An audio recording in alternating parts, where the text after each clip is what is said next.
All right. So I want to start us off with just a centering thought from Bishop Desmond Tutu. I've thought a lot about this coming into this conversation. When Erika first reached out, what is our responsibility? And I think our responsibility, my responsibility, I'll speak for myself. If I am neutral in situations of injustice, I have chosen the side of the oppressor. And that's how I feel for myself. And so when Erika reached out, I thought this is a very important conversation to have. And so I want to offer us this wisdom from Bishop Tutu to begin us today. And I invite you to be with the words. I invite you to take a man and to ask what they mean to you. How does this show up for you? What does this say to you in this moment? There is so much injustice in the world. I've included a link to a protest tracker that I found, and I can drop that in the chat. There are hundreds of protest actions happening across the world. Many of them are anchored in injustices that are happening around the globe. How do we choose to show up?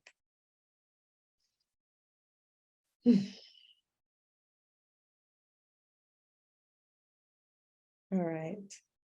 With this moment of reflection, with this inner view, I want to start us on today's conversation. Erika Abrahamian, thank you for being here with us this morning. Erika is a CIIS student in the ICP program, and Erika was courageous enough to write us to say, what about this moment in history? Where is the university on this? And here we are based on Erika's outreach. So I just want to take a moment to thank you, Erika, for reaching out, for being willing to have this conversation, to start this conversation, and also, just for raising awareness right here at CIIS. So thank you. And I'm going to stop sharing. We're going to have a conversation, but I'm going to turn it over to you just to start us off. First of all, is there anything else you want this group to know about you? I gave a very brief one-sentence intro. What else would you like people to know about you? And then tell us why this is such an important conversation to be having. Thank you, Damali. Thanks everyone for being here. I think the first thing that I'd like to say is that I'm a little bit under the weather, so I hope I don't have a coughing fit in the middle of this. I think the only thing that is important for me to say in this moment is that since 60-some days ago, when the sparks of this now revolution started in Iran, where I was born and raised until I was 16 years old, my job, my role, and the role of many other Iranians across the world, there are many of us across the world as a result of this regime, has been to amplify and to be the literal voice of the people in Iran. And this is not because the people in Iran are incapable of speaking for themselves. This is not because they need somebody on the outside to speak for them. They don't need rescuers. They don't need anybody to come in and save them. This is because the regime that has been in place for the past 43 years has done everything in its power to suppress the voices of the people of Iran. And many of us have family in Iran, many of us have connections in Iran, and the regime does this systematically by shutting off the internet, shutting off access to the outside world. And, it's a long, complicated story, but over the past few weeks, they haven't been able to do that precisely because of pressure from outside Iranians, Iranians in the diaspora, to kind of get in the way of them being able to shut down the internet. So the videos that we've been getting, the messages we've been getting they all are begging those of us in the diaspora to speak for them, to show the images, to show what's happening, escalating on the daily basis. So yeah, that's a little bit about what I'm doing. It's a very small part. So reaching out to CIIS was a part of that for me. Reaching out to people who have more reach than I do, and then that CIIS does, has been part of this campaign on the outside to help support this revolution. Thank you, Erika. So I'm going to ask you a series of questions, and I feel like one of the things that I'd like to do is to start like at the beginning, the entry point for most people in this moment. And I believe that was with the death of Mahsa Amini. I read about her death, and I would like you to share a little bit about why you think that her death in particular was a catalyst for this uprising, for these uprisings, for this revolution. Mm-hmm. So for those of you who may not have heard, I think about 64 days ago now, the Iranian, they call themselves Gashte Irshad, which the literal translation is the guidance police. And many in the diaspora call them the so-called morality police, because their job is to basically make people's life hell. And there is no rhyme and reason. There are seasons to their activities. So for periods of time, they will be pretty lax. The people will have some social freedoms, and then they'll start cracking down. And so they mostly enforce these morality rules on the Iranian women and girls as young as 9 years old.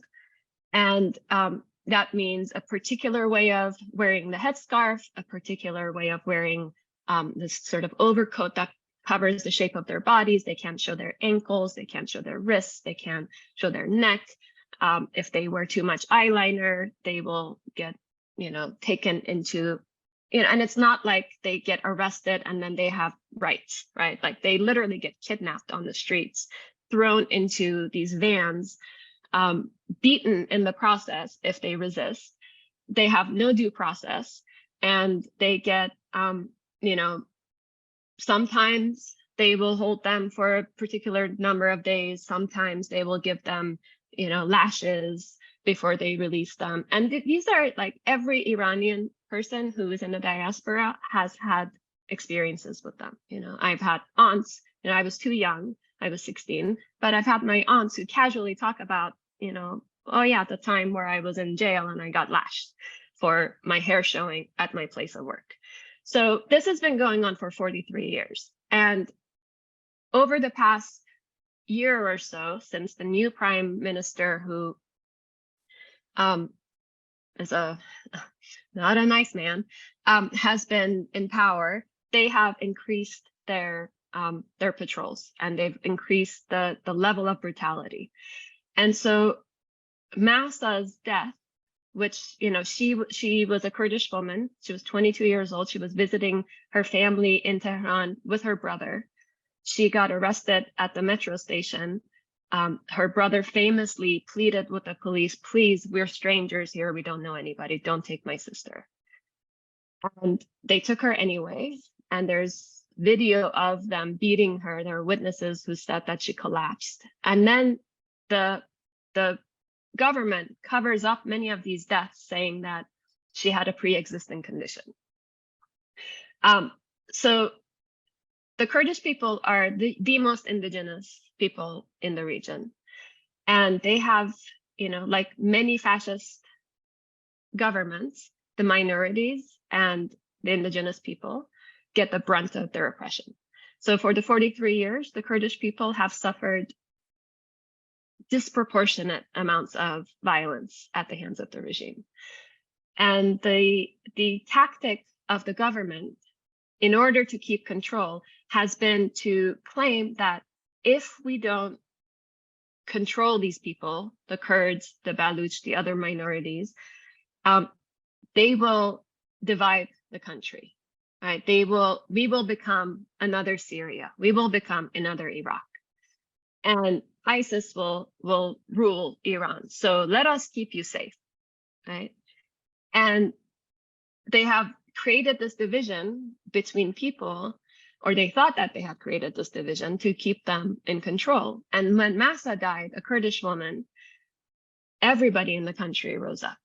And the slogan of the revolution became Zan Zendegi Azadi, Jin Zian Azadi, which is the Kurdish original version of the slogan, woman, life, freedom. And the fact that the slogan was taken from Turkish or Kurdish women freedom fighters who fought ISIS in Syria is, it's another way of the people of Iran telling the government, your tactics did not work. We are standing up for Kurds. They are us. They are our original people. And so the significance of her having been a Kurdish woman is really huge. And as we speak, I really have to talk about this because it's urgent. Over the past 2 days, the Iranian regime has really, in a desperate attempt, upped its violence against the Kurdish regions of Iran. They have unleashed ground forces into the Kurdish region,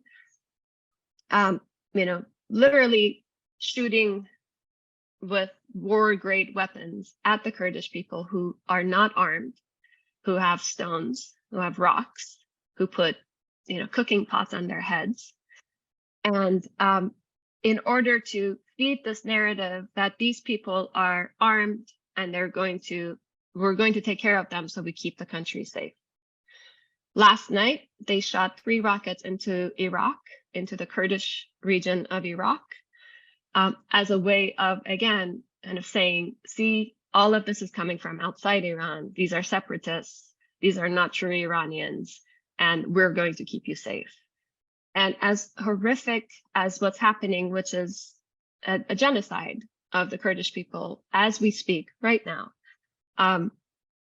as horrific as all of this has been, that attack started at 3 a.m. Iranian time, and within hours, the name of that town, which is called Mahabad, the hashtag was trending on Twitter. And because it was trending on Twitter, people in the neighboring towns found out that something was going on, and they all came to their rescue. And this is what I want to really bring to all of us in this space, is that social media is another arm of this regime. Social media is a big part of the war that they have kind of unleashed on their people.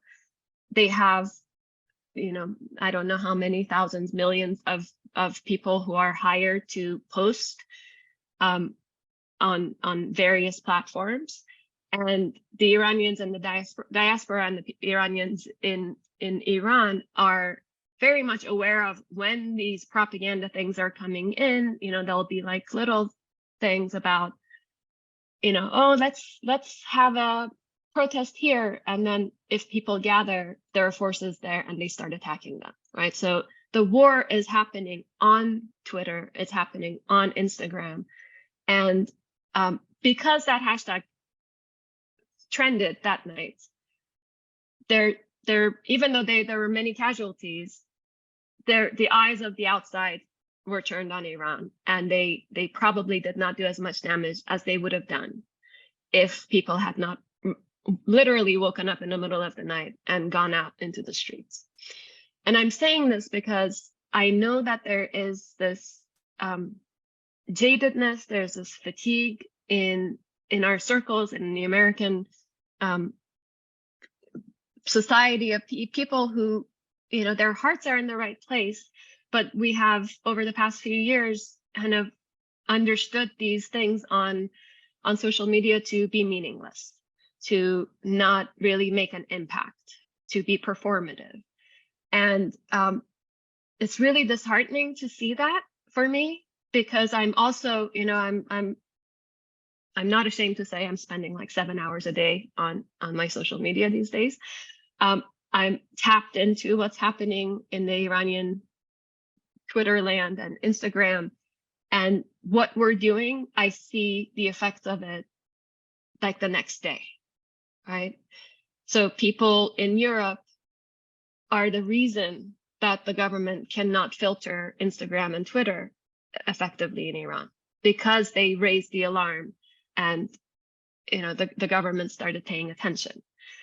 There is a UN Human Rights Commission meeting on November 24th because the people started tagging UNICEF, people started tagging the UN. More Western media, some 50 days after all of this has been going on, some 50 days after those of us with connections in Iran kept reaching out and saying, why aren't you covering this? This is the first woman-led revolution. This is the first extremely progressive in its ideals, inclusive, intersectional movement of our time. And I'm not exaggerating when I say these things. Why isn't anybody talking about this? Why isn't anybody covering this? And they just started, some outlets, not all of them still, have started covering it. So the pressure really works. And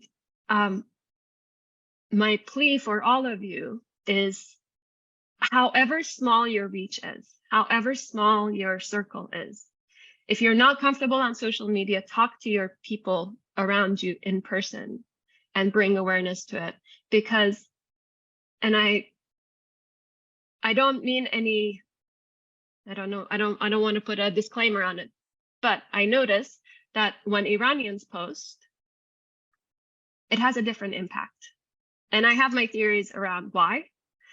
I think maybe our pain is so big that people get really uncomfortable and they don't know what to do with it. But when my American friends post, I see the responses that they get from other Americans. So use that. That's a privilege. Please use that privilege. You have a different connection than we do to the people around you. I mean, it goes without saying, right? Your people trust you and will listen to you more than they will trust me if you're sharing something that I said.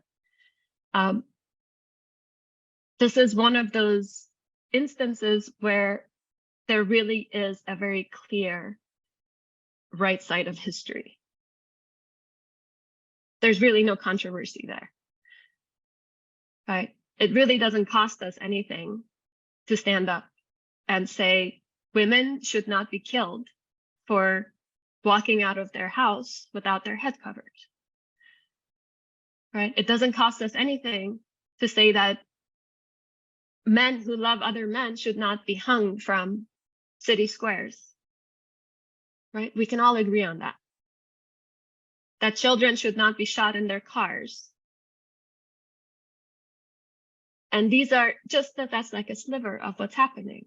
That political prisoners, women, should not be raped before they're executed because the government believes that they should not go to heaven and virgins go to heaven. This is what we're talking about. This is what's at stake, and it's uncomfortable and it's painful and it's ugly. And I fight with this feeling inside myself. I'm an ICP student. I'm aware that trauma begets trauma. I'm aware that splitting people into good and evil is a dead-end street. And yet I have witnessed so much evil in the past 60 days. And I don't know how to make sense of it. I don't know how to make sense of it.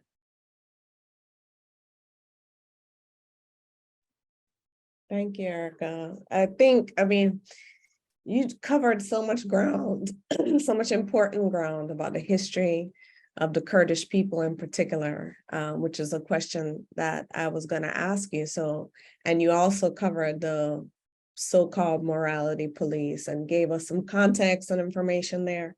So I really appreciate that. I think what I'll do is ask a two-part question of you and then make room for the folks in the audience to ask you questions. But, you know, I read, I think it was in Newsweek recently, that following the Bloody Friday massacre, they predict that another 15,000 jail protesters may soon face death.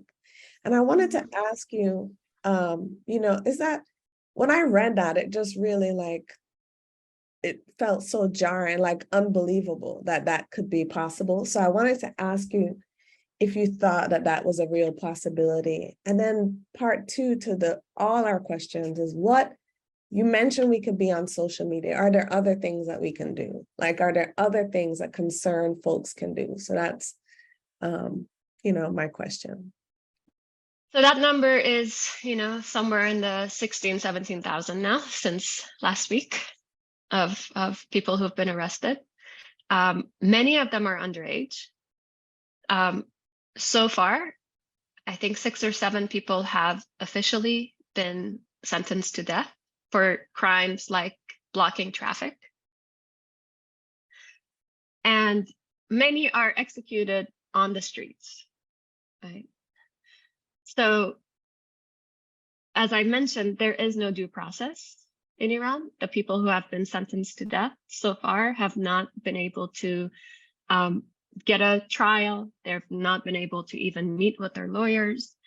And the regime is very used to large-scale executions. So in 1988, when I lived in Iran, this was at the tail end of the Iran-Iraq War, they had mass executions of dissidents of their first 10 years of rule.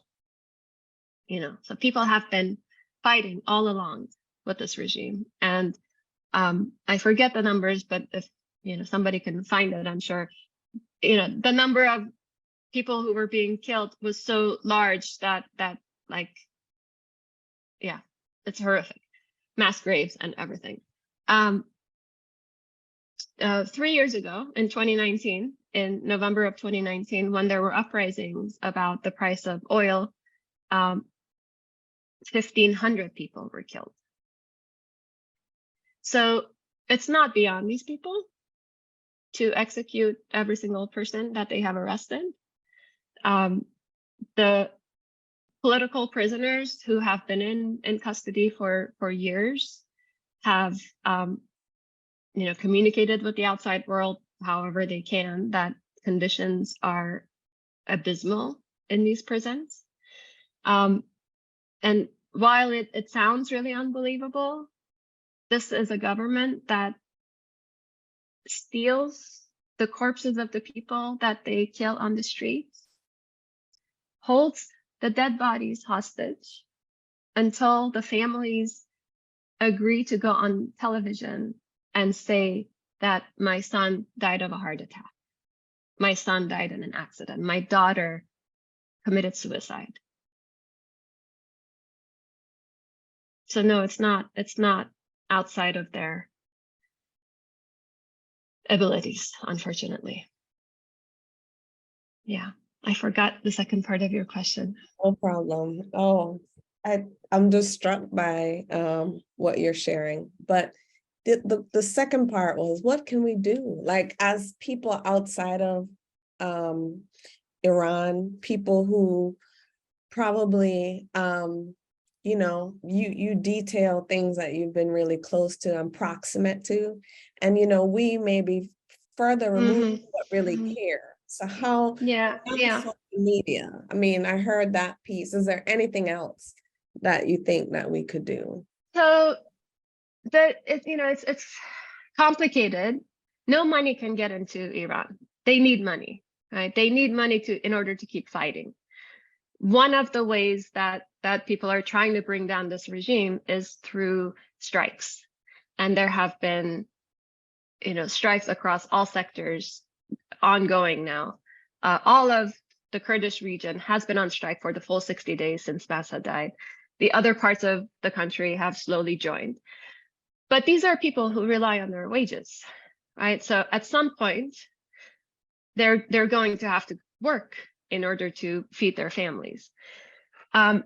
Because of the sanctions, no money can get inside Iran. right? So that's a knot that many people on the outside are working on, trying to untie, to figure out how we can, because people want to send money, right? Like that's a very tangible way that people can help. But in this case, so far we can't. So I would say be on the lookout for that. When the call comes, the urgency of it is high.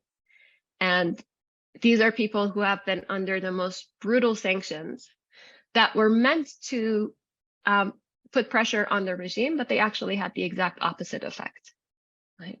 The regime is very good at taking care of their own. Iran is a very rich country. You may know that it has a lot of oil.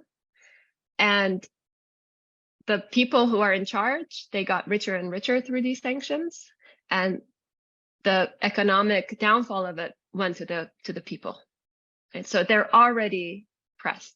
So when the time comes, being tapped into it and helping in that way. Until then, they have this beautiful saying, the slogans. The Iranians are, very connected to poetry and the spoken word, and the slogans are just gorgeous. But one of the things that they say to each other is, wherever you have been so far, take one more step. Right? So wherever you have been, they're meeting you where you are. You showed up to this space, that's the step you've taken. Right? Take another step, read up on the resources that we put together. Go on Twitter and use the hashtag Mahsa Amini, which has become the battle cry. These things actually matter. Talk to your people, talk to your friends, talk to your representatives.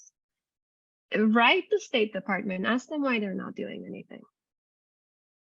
Right? Like, these are the people who are supposed to stand up for the values that we put them in power for. And we have a democratic government now, right? We can't just say, oh, it's Trump's fault. Put them under some pressure. Ask them why it took, 40 days for Kamala Harris to say anything about Iran. This is not a part. Sorry, that was actually going to be my question. Yeah. How can we pressure the United States because of the inaction? So thank you for saying that. Yeah. Yeah. But you know what happened? People put pressure, and mostly Iranians in the diaspora put pressure. And a week later, there was a 2-page spread in the New York Times signed by Michelle Obama, Hillary Clinton, Gloria Steinem, all these women who have said that their life's work is protecting women's rights. So the pressure coming from the American people on the American people in power works, right? So far, it's only been rhetoric. We need action, so we need more pressure. Thank you. Thank you. And I think there are ways that each of us can do that. So I appreciate that. I would love to make room for folks in our audience to ask questions. The easiest way to do this is to raise your hand using the raise hand feature, because then you pop to a corner where we can identify you. But do we have questions for Erika from the audience? Reflections or the thoughts that you have as well that you might want to share? Nancy, I see your hand, so please go ahead. Yeah, thank you, Damali. Hopefully you all can hear me okay. I'm trying out these new headphones. My name is Nancy Mencius. I was the program coordinator for ICP. Erika, I don't know if we must have had some email exchanges. I'm now the program manager for the Expressive Arts Therapy Department.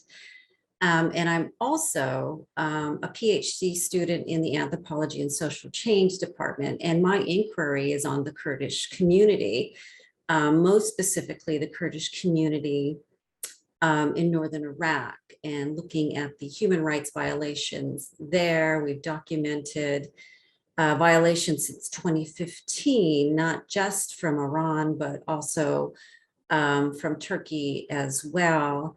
So my heart goes out to you. Thank you so much for mentioning the plight of the Kurdish community. I think that this is something that is left out in mainstream media.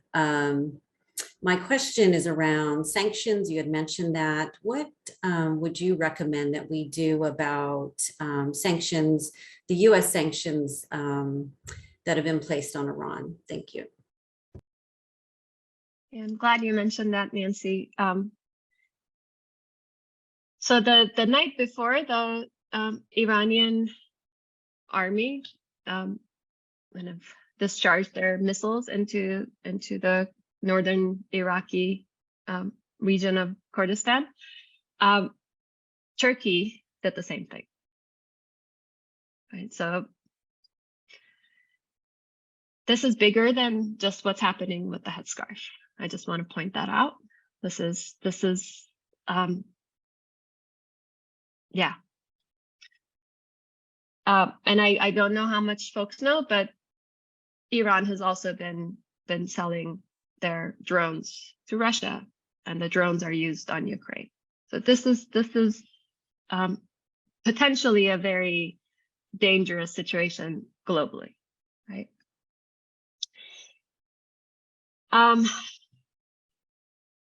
As far as the sanctions, the economic sanctions that so far has been the primary tool of the Western governments to deal with this regime. At this point, they make no difference. Like at this point, this is SOS. People are being shot on the street. This is beyond, let's just like do something with the economics. But up until this point, what has been happening is that because of the peace talks that started with the Obama administration and this sort of nuclear deal, the United States and Canada and some European countries relaxed their sanctions on the heads of the state and people associated with the heads of the state. So what ended up happening is that they would basically funnel money out of the country, bring it to the US, bring it to Canada. All of their families live in the West. They don't cover their bodies. They don't cover their hair. They're flaunting these lavish lifestyles on social media. So Iranian people know what's going on. And if the government, hopefully, gets kicked out, these people are going to move here. Right? They're going to have a safe house, right? Multiple safe houses, probably. Just let that sink in. And the way that they have played American politics, particularly American liberal politics, which I agree with, right? Like especially issues around Islamophobia, has been to say hands off, right? Don't look over here. You have no business looking over here. This is our culture. This is not the Iranian culture, right? Iranian women, some of them choose to cover their hair, some of them don't. You know, I'm an Armenian Iranian. Covering my hair is not in my culture, but I didn't have that choice. My father's Christian. So this sort of, you know, subversion, I don't know if that's the right word, of the way that they have like entered the West, you know, not just with their money, but also with their ideas, right? We need to do that work of really looking deeply. And I think this is where people, you know, in more progressive circles get overwhelmed, right? And this is where we have to say, you know, the people of the Middle East are not one lump, right? We're not just one thing. And I know, again, it's like wherever you've been, take one more step, right? So I know we've gotten to this point of not being Islamophobes. Okay, that's great. That's wonderful. And now learn about the complexity. Learn how there are bad people on both sides, right? That there are people who will use Islam to literally kill children and say that it was ordained by God.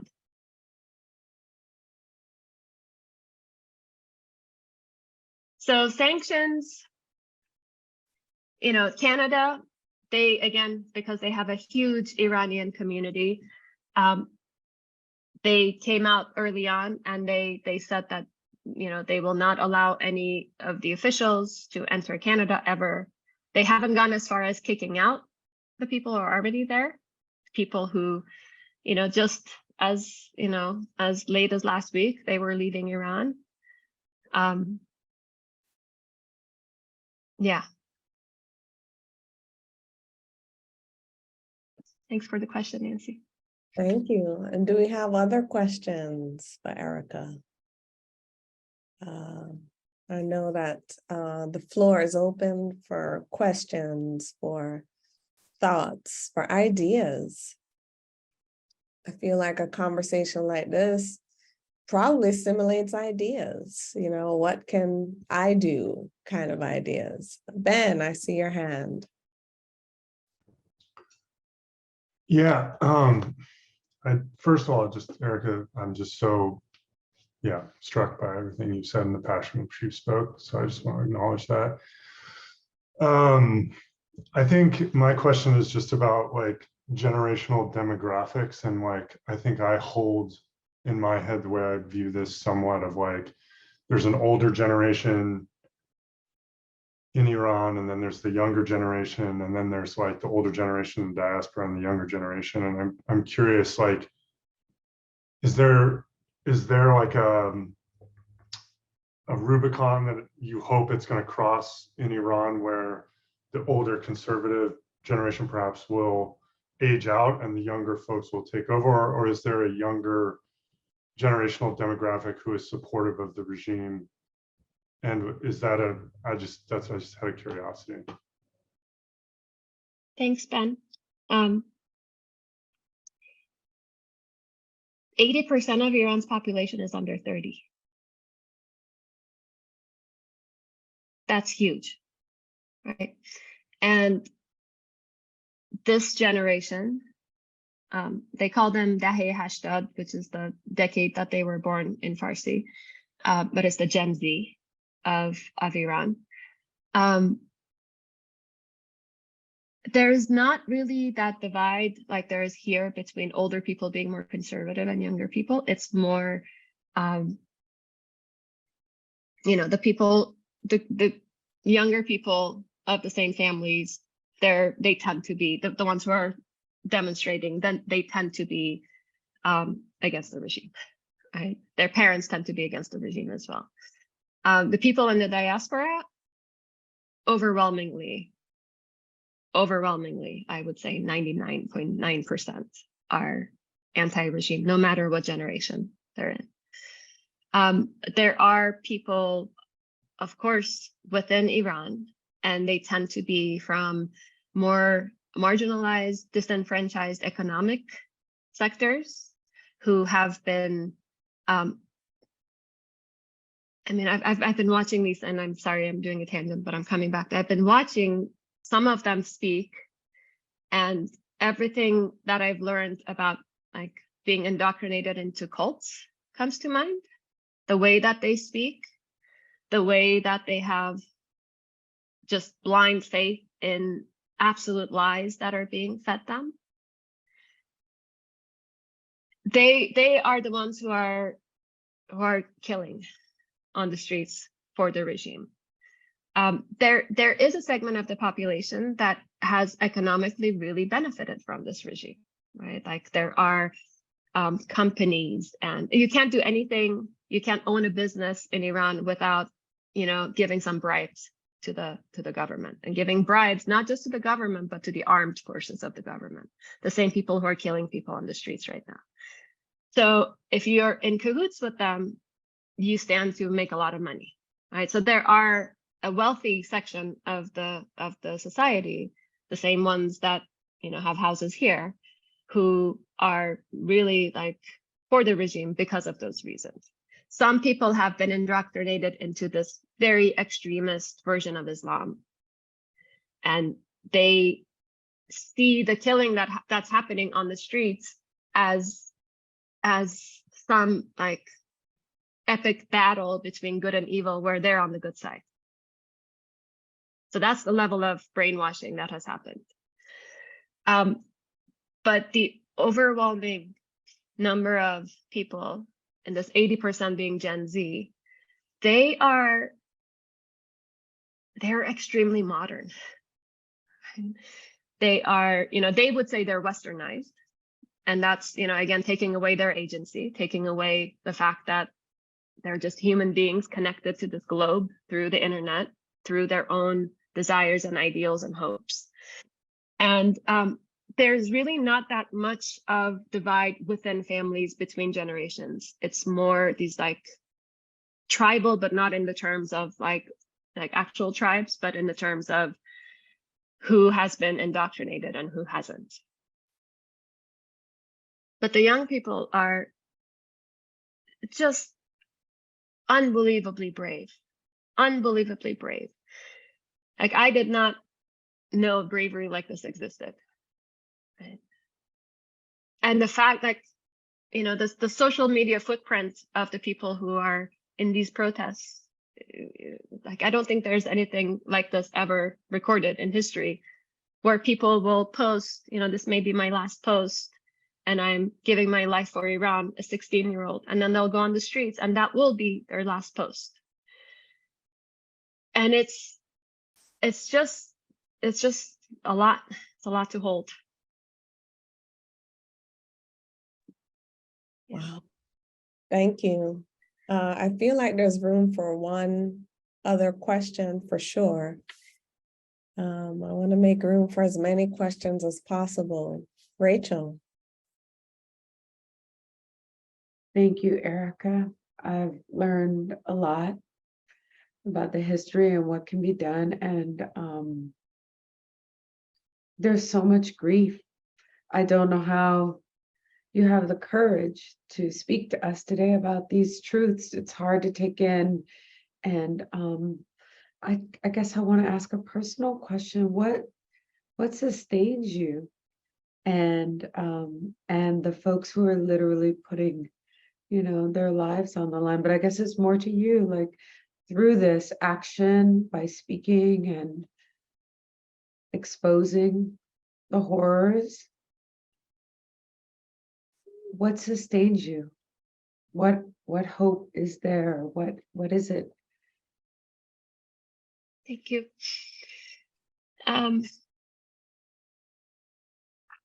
There's a lot of grief, and it's big, and it's intergenerational, and it's wild to be learning about all of this in the program, and then having the most extreme version of it happen at the same time. What sustains me is, revolutions are uniting at their core. And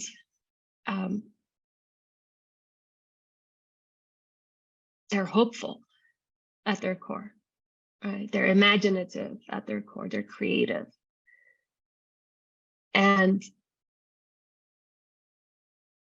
tapping into that and accessing a version of that inside myself, connecting with people that are in the diaspora, who are in Iran, who I would have not connected with before, because we all have our own wounds and we've all kind of lived under these notions of separation. And now we share this core wound and this core hope. That's been, that sustains me. And I keep telling myself that dictatorships and oppressive regimes don't last. They don't. Throughout history, they have not lasted. And I know that they will go out with a lot of bloodshed, but they will go out. And the images that I've seen and the acts that I have witnessed and what's, and there's like so much that we don't witness because people don't take out their phones on the streets when they're fighting. Right? So what we're getting is just a tiny, tiny snippet of what is actually happening. Things are not going to go back to the way they were. There's no way to like put this thing back and patch it up and say business as usual. Right? Even if they're able to kind of quiet things down for a little while, it's going to pop back up. So that hope is, yeah, it's kind of the light that I keep looking towards. Thank you. Thank you. Thank you. And it reminds me, there's a book that I read recently called The Four Pivots, which is by Dr. Sean Ginwright. And, he's speaking directly to activists and to organizers in a lot of ways, to the point you're making about the hope, right? In the face of such brutal and violent experiences, how do you have hope? And he offers that, when someone goes to build a cathedral, it takes probably 200 years to actually erect that building. It's this beautiful thing that you see after it's all done, but there are going to be people who start that building and they know they're starting that building and they will not see the final product. And it was like a story about movement, about uprising, about revolution. Most of the time, freedom fighters, the people who stand against things, may not see the final light, the final building of justice. But to start to build is something really remarkable. And what you said reminded me of that you see a light somewhere, even if you understand that it may not be immediate. I also appreciated the part that you said that it won't go back to the way it was. And I think that is really the point of revolution too, is to interrupt what is happening in such a significant way that it cannot go back to what it was. So thank you for that, Erika. Do you have any final thoughts for us? Anything that we didn't talk about? Anything that you want to share with us as we come upon the 11 o'clock hour? I really appreciate you all holding space for this. I know it's not easy. I thought about giving trigger warnings. And I know we're strong and I know we're resilient and I know that we can handle, and I know because I've seen people do it over the past 60 days in incredible ways. And I want you to take care of yourself. This was a lot, it was fast. And if any part of this touched you, if any part of this made you curious, if any part of this was the part where you were like, I'm gonna curse, fuck that. Like, that's not okay. Follow that, right? Go towards that. There's so many facets to this revolution, right? From animal rights to LGBTQ rights to women's rights to workers' rights to indigenous rights. There's so many avenues of accessing that speaks to your core humanity. Follow that, amplify that, get curious, and keep getting curious. Thank you. Thank you. And I want to uplift our team, our communications team, Oscar. And I see that Christina is here, who is a member of that team. And Christina worked with Erika on an article that I'm about to post that was posted on the CIIS website, which I just thought how remarkable to have the teamwork, the allyship of that department, but also Christina in particular. So Christina, thank you for working with Erika on this. I shared the link so that you all can read it. It is really in-depth, and it does give us way more context and history and understanding from Erika's perspective. So thank you so much for doing that, Christina. Erika, thank you for reaching out, for being willing, because sometimes folks are frustrated by the inaction of the institution, but may not be willing to like take that step to join with us in highlighting and lifting up what's happening. But you definitely took that extra step. You didn't have to, but we appreciate that you did. Thank you all for being here. This inner work session happens every Monday at 10 a.m. It is generally for faculty and staff. We wanted to open it up today.